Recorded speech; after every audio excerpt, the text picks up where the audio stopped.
अपने पसंदीदा सीरियल के ऐसी ही डेली अपडेट के लिए हमारे चैनल को सब्सक्राइब करें। आज के एपिसोड की शुरुआत में जलेबी बाई अबीरा को फ़ोन देकर कहती है, लो अपनी बेटी को फ़ोन कर लो। अबीरा मायरा को फ़ोन करने लगती है। दूसरी तरफ अरमान ठान चुका है कि उसे पता लगाना है क्या क्रश वाकई में अंशुमन की हत्या के पीछे है या नहीं। तभी उसे अनजान नंबर से कॉल आता है। वह कॉल रिसीव करता है तो उसे अबीरा दिखाई देती है। अबीरा उससे मायरा को दिखाने को कहती है। अरमान मायरा को दिखाता है तो मायरा अबीरा की साड़ी पहनकर टेडी बियर के सामने अबीरा की एक्टिंग कर रही होती है। मायरा टेडी बियर से कहती है, मुझे मम्मा की बहुत याद आ रही है। अबीरा यह देखकर भावुक होती है। तभी कॉल कट जाता है। जेल में वार्डन अबीरा का फ़ोन छीनकर कहती है, तुम दोनों को अपनी सफाई में क्या कहोगी सोच लो, क्योंकि जेलर मैडम बहुत सख्त हैं।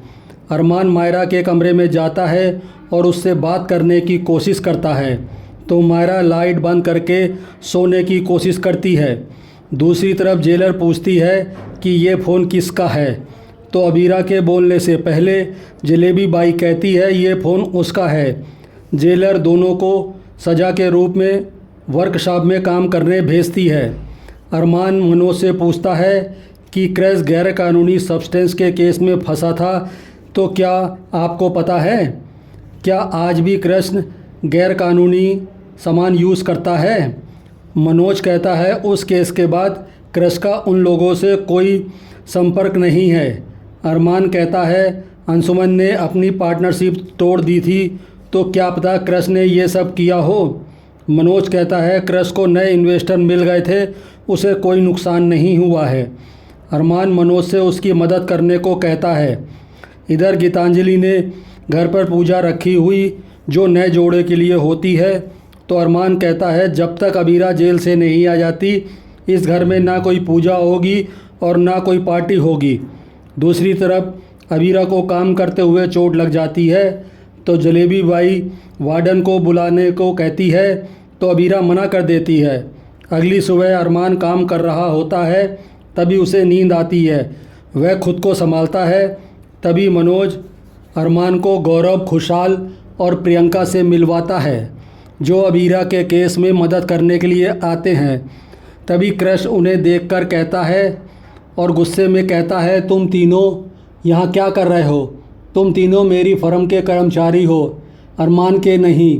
तभी मनोज क्रश को बताता है कि उन तीनों ने उसकी फर्म छोड़ दी है। क्रश कहता है, इस शहर की सबसे बड़ी फर्म की नौकरी छोड़कर तुम क्या करोगे। वो तीनों कहते हैं, अरमान की ट्रेनिंग से वो कुछ भी कर सकते हैं। उन्हें अपने गुरु की मदद करना अपनी नौकरी करने से ज़्यादा ज़रूरी समझा। इसके बाद अरमान नए साथियों के साथ इस केस पर चर्चा शुरू करता है। दूसरी तरफ कैफ़े में कियारा घबराकर शहर से कहती है, उस दिन मुझसे एक पैकेट कैफ़े में ही छूट गया था।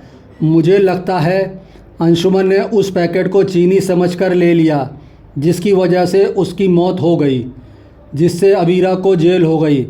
सहर्ष कहता है, धीरे बोलो कोई सुन लेगा।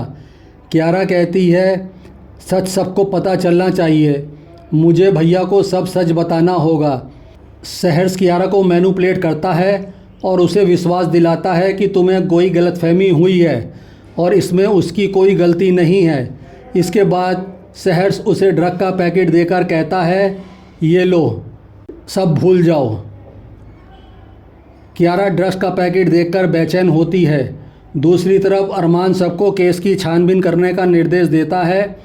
अरमान पूरे आत्मविश्वास से कहता है, अबीरा की बेगुनाही का सबूत हमें उस कैफ़े में ज़रूर मिलेगा। और इसी के साथ एपिसोड ख़त्म हो जाता है। कल देखने को मिलेगा कि अबीरा जेलर से काम ख़त्म करने के लिए समय मांगती है, लेकिन जेलर कहती है तुम्हें समय नहीं मिलेगा और कुछ दिनों के लिए तुमसे कोई मिल नहीं सकता। अबीरा कहती है, ऐसा मत कीजिए, मैं अरमान से नहीं मिल पाऊंगी। दूसरी तरफ मायरा अबीरा से मिलने के लिए अकेले निकल जाती है और रास्ते में उसका किडनैप हो जाता है। अबीरा को मायरा के लिए ख़तरा महसूस होता है। आज का एपिसोड आपको कैसा लगा हमें कमेंट करके ज़रूर बताएं। साथ ही ऐसे डेली अपडेट के लिए वीडियो को लाइक करें और हमारे चैनल को सब्सक्राइब ज़रूर करें।